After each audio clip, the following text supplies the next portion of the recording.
Can't you see I'm calling? A guy like you should wear a warning. It's dangerous. I'm falling.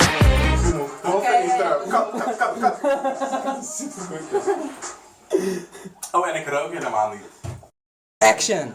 Goedenavond. Welkom bij de eerste aflevering van Het Bespreekbare Kantine.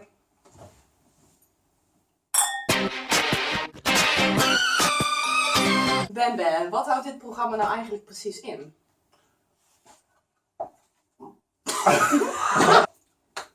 En wat hield het ook alweer in?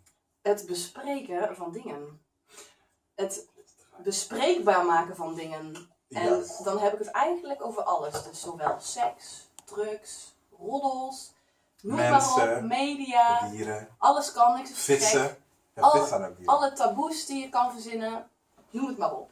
Ja, we hebben ook een Facebookpagina en een e-mail hebben we aangemaakt. Waardoor de kijkers gewoon vragen op de Facebook of in de e-mail kunnen ze gewoon vragen verzenden. Die wij dan ook, willen wij dat ook gaan gebruiken om de show te onderbouwen, laat maar zeggen. Dus gooi al je vragen op onze Facebookpagina en dan gaan wij alles bespreekbaar maken. Laten we het eens even hebben over jouw giletje. Ja, Vertel dit is eens. echt een heel Heb je dit vet zelf verhaal. gedaan? Dit heb ik zelf. Nou, ik vind het jammer dat ik er geen foto's van heb gemaakt, maar ik heb een vriendin gewoon. En die woont in Rotterdam, die woont in het Poortgebouw. Het is een monumentale pand, echt super mooi. Het was in de jaren 80 is het gekraakt. En het is nu een soort van gelegaliseerd, wordt gedoogd door de gemeente. En zij heeft daar een weggeefwinkel opgericht. En die hebben trouwens ook een Facebookpagina. En ik zat daar een keertje, zat ik daar eigenlijk tussen de... Ja, je kent mij weer gratis, aan van de partij. Dus ik ging tussen al die spulletjes ging ik zo graaien. En toen vond ik dit, en wat je echt, hier zat eigenlijk een hele lelijke bloemetjesgordijnstof tussen de hele Dan denk tijd. jij, knip hem maar lekker Ja, uit. die knip ik eruit. En toen had ik er zo Ja. iets van een harnas iets van gemaakt, Maar een beetje. ik vind het heel origineel. Ja, ik vind hem ook echt heel mooi. Maar dus, daarvan heb ik dit, ik heb het niet zelf gemaakt. Ik weet ook niet, staat er iets op die label? Kijk even, volgens mij is het dit een labeltje. Kijk hoor. Oh, dat is je Jack and Jones shirt. Nee, oh ja, die hieronder. Moet je het zeggen? Ik koop niks met de Jack and Jones, dit is een lekker winkel. Ik dacht ik zie alleen erin staan dat het een esje is. Hoe dan? Hoe dan? Waarom denk je dat ik wat uitgekozen? Hoe dan? Ik heb gewoon een maat S voor. Oké. We hebben een S. Dat vind ik niet.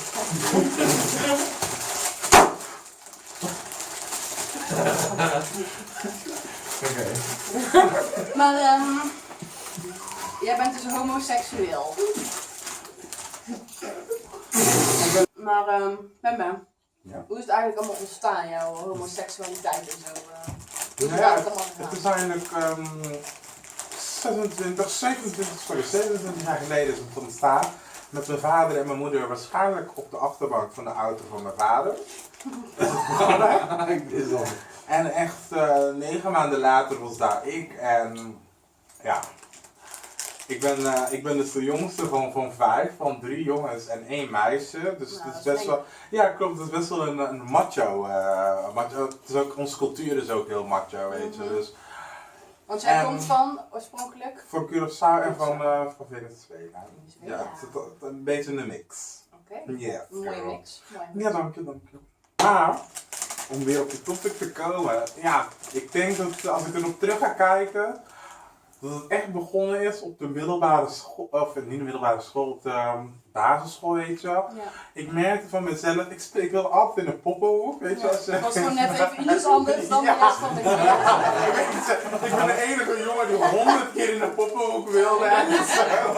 Dan zal ik jou nog even een heel klein verhaaltje tussendoor vertellen. Ik heb in mijn leven, ik geloof, 2 Barbies gehad.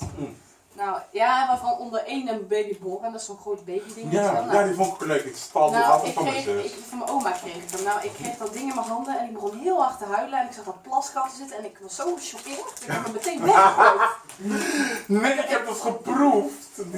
Ja, want die heb Gadverdamme. ik had die van mijn zus, had ik die stiekem pakte ik die natuurlijk. Als ze niet thuis was. En ik ging met die babyborn spelen. En blijkbaar had die babyborn net gevoederd. Dus ik die pampers zo uit doen en opeens kwam zo'n straat uit. En ik dacht, hè? En ik was 3 jaar. Dus ik ga dat zo proeven, dat spul. Dat zo'n speciale spul die je dan babyborn... Ja, limonade of zo. Nee, het was geen limonade. Het kwam in zo'n pakje. Het was echt ranzig. Ik denk, later heb ik ook mijn eigen pis geproefd. Ik denk, het zat toch niet daar? Nee. Ja. Als je jong bent, doe je zulke dingen. Ik was 3 jaar, weet je. Ik heb nooit mijn eigen pis geproefd. Maar... Ja, terug naar de homoseksualiteit. Ja, ik wilde dus altijd in de pophoek spelen. En ik ging ook vaak... Op jongere leeftijd ging ik vaak met meisjes om. En als ik met jongens omging, dan waren het altijd wel de knapste jongens van de klas. Maar het was nog helemaal niet... Dus toen was je al kieskeurig. Ja, nee, ook dat. Maar het was ook helemaal niet... Toen was ik nog helemaal niet seksueel bewust of zo. Het was wel een bepaalde aantrekkingskracht die ik tot die mensen had. Ja. Hey, en ben je ook veel gepest? Nee. Nee? Nee, ik werkte op de basisschool, dan kan je echt aan al mijn oude klasgenootjes vragen. Ze noemden me wel altijd de koning van de meisjes, maar ja, ik weet niet of dat best is of dat je dat... Nee, ik vond het geweldig. Dat is een compliment. Ja, ik vond het echt geweldig, weet je wel. Ik beschermde ook de meisjes altijd. Dat weet ik altijd. nog steeds. Ja, dank je. Dan moet ik wel zeggen, op de middelbare school zijn er wel mensen geweest die achter mijn rug om bijvoorbeeld homo riepen. En dan draaide ik om en dan liep ik gewoon naar dat groepje toe en dan vroeg ik gewoon van... Wie noemde mij En als iemand dan durfde een hand op te steken, dan zei ik, oh ja, heb ik jou ooit in je kont geneukt dan? En dan keken ze me heel stilletjes aan en dan durfden ze niks meer te zeggen. En dan denk ik van ja, maar dan denk ik van ja, zeg dan gewoon niks. Fabulous, dat is zo goed. Ja. En hoe ga je er nu mee om als je kijkt naar jouw leven nu, zeg maar, met mannen en zo, en op een gegeven moment krijg je natuurlijk ook seks met mannen? Ja, nee, klopt. Ik moet wel echt eerlijk zeggen, ik heb, je bent, kijk als tiener ben je ook altijd naar dingen op zoek. Ook al ben je hetero, gay of bi, ben je altijd naar dingen op zoek. Ja. Dus ik heb wel voor het eerst seks met een vrouw gehad en dat vond ik echt heel ranzig en vies. Ja, ik vond het echt zo nasty gewoon.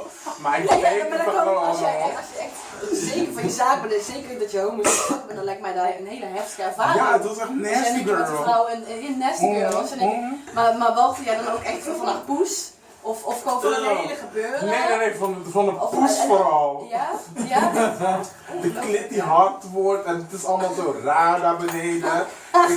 Ik vind het echt... Oh. Ja. Weet je, ik kan niks in mijn mond steken. Het is allemaal zo'n zwarte gat. Sorry, man. Ja, dat was in Amsterdam. Die club die heette de Exit. Die bestaat nu niet meer. Ik was er toen al, ik was toen denk ik 16 jaar, 17. Ik had het toen ook wel heel goed uitgepakt. En in de club had je een darkroom op de zolder, hè? Ja! Ik denk ja. Ik ben nou toch al zo ver, dan kan ik het net zo goed, ik bedoel, ik ga niet helemaal weer naar boksen met die kerel. Bij mijn ouders. Dat bedoel ik. Dus ik ben naar de darkroom geweest, begonnen we te zoenen. Ik dacht, wat fijn, dacht ik. En in die darkroom legden ook andere mensen aan wat Oh my god, het was zo verschrikkelijk. Echt? Het was zo verschrikkelijk. Maar dan hebben we echt best te badsen. Oh my god, het was zo, je had zo'n rek zo. En dan zag ik zo'n jongen, zag ik zo erin hangen. Ik wil niet tuitjes. Nee, het was niet tuig, het was echt zo'n klimmerrek-achtig. En die jongen die haakte zo zijn benen er zo in zo. Oh my god. En dan zag je met die jongen was ook nog best wel jong, oh daar schrok ik van. En dan zag je ook gewoon van die mensen, echt van die zakenlui en zo, zag je in een rij staan om hem te doen. Ja, het was nasty. Ja, het was echt heel nasty. Maar dat was dus een van jouw eerste keren, zeg maar. Nee, niet. Ik heb dat niet gedaan. Nee. Oh ja.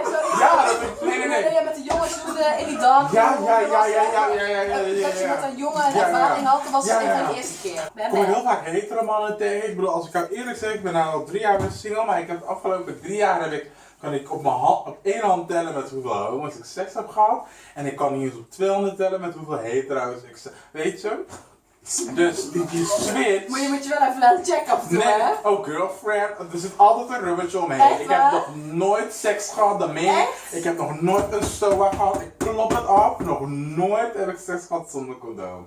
Daar ga ik ook niet aan beginnen, weet je. Oké, echt respect voor jou. Ja, nee, maar ik heb vrienden die Jullie kunnen nog veel leren van deze man. Ja, nee. Kunnen jullie Jullie dat? kunnen onze Facebookpagina vinden bij het Bespreekbare Kantine. En daar kunnen jullie een nieuwe topic verzinnen. Als jullie met helemaal niks leuks komen, dan verzinnen wij zelf een leuke topic.